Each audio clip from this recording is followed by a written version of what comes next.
భారతదేశాన్ని ఎప్పుడు అస్థిరపరచాలన్నటువంటి అమెరికా కుట్ర వెనకాల ఉన్న ఉద్దేశం మనం ప్రశాంతంగా ఉంటే అమెరికాని తలదన్నే స్థాయికి ఎదుగుతామన్న భయం. అందుకోసమే అటు చైనా అయినా అమెరికా అయినా మనల్ని దెబ్బతీస్తూ ఉంటుంది.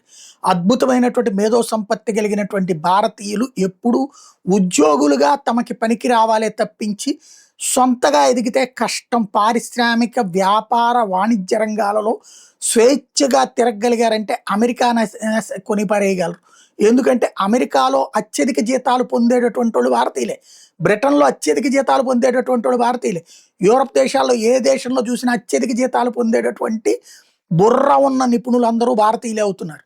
దాంతోనే వీళ్ళందరికీ కడుపు మంటనమాట. అందుకే దేశాన్ని ముక్కలు చేయాలని కుట్ర పన్నుతుంటారు. ఇదంతా ఇప్పుడు ఎందుకు చెప్పాల్సి వస్తుందంటే ఒక పక్కన టెర్రరిస్టులకి సపోర్ట్ చేసే పాకిస్తాన్కి సపోర్ట్ చేస్తే అమెరికా ఇటు ఏవైతే యూరప్ దేశాలు, అదే సందర్భంలో సరే దాన్ని తట్టుకు నిలబడ్డం, ఎదిరించి కలబడ్డం, ఇప్పుడు దాని మీదన ఆధిపత్యం చెలాయించగలుగుతున్నాం.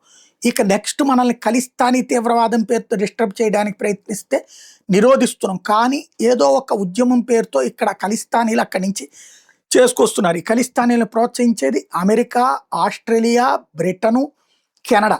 ఈ 4 దేశాల్లోనే అత్యధికంగా ఖలిస్తానీ భావజాలం కలిగినటువంటి సిక్కులు ఉన్నారు. వీటిలో అమెరికా బహిరంగంగా సపోర్ట్ చేయదు, కానీ ఆ ఖలిస్తానీలకి వెనక నుండి సపోర్ట్ చేస్తుంది. కానీ దానివల్ల మనకి ప్రమాదం తక్కువే. అయినా సరే ఆ ప్రమాద కారకుల్ని లేపేసాం ఒకళ్ళిద్దరిని. దానికి మనోళ్ళ మీద కేసులు పెట్టినటువంటి సందర్భం ఉంది. మనోళ్ళు ఒకళ్ళు అరెస్ట్ అయ్యి జైల్లో ఉన్నారు. బట్ అది తెలిసాక, మనకు తెలిసిపోయిందని తెలిసాక బహిరంగ మద్దతుని తగ్గించుకుంది. బ్రిటన్ ఆపేసింది. ఖచ్చితంగా కీర్ స్టార్మర్ రాకముందే, ఋషి సౌనక్ ఉన్నప్పుడే నిరోధించారు. కీర్ స్టార్మర్ వచ్చాక కూడా అదే పాటిస్తున్నాడు. ఖలిస్తానీలు రెచ్చిపోయి చేయడం తగ్గింది. కానీ ఇప్పటికీ అక్కడ మన రాయబార కార్యాలయాల దగ్గర ఓవర్ యాక్షన్ నడుస్తుంది. ఆస్ట్రేలియా ఆపింది. కెనడా అయితే ఇంతకాలం ప్రోత్సహించింది. కానీ ఇప్పుడు ఈ బబ్బర్ ఖాల్సా బ్యాచీకి ఒక పెద్ద షాక్ ఇచ్చింది కెనడా. హౌస్ ఆఫ్ కామర్స్ తాజా బిల్ ద్వారా C9 బిల్ అని ప్రకటించారు. బబ్బర్ ఖాల్సా జెండాలను నిషేధించారు. ఖలిస్తానీ టెర్రర్ సింబల్స్ నిషేధించారు. అక్రమంగా ఆ సంస్థల పేరుతో అక్కడికి వచ్చి నివసిస్తున్నటువంటి వాళ్ళందరినీ తక్షణం దేశం విడిచి వెళ్ళిపోవాలని ప్రకటించారు.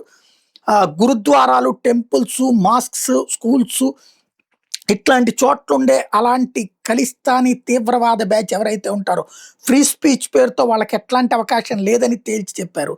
దాదాపు 2-3 దశాబ్దాల తర్వాత జరిగినటువంటి అతిపెద్ద మార్పు అని చెప్పాలి.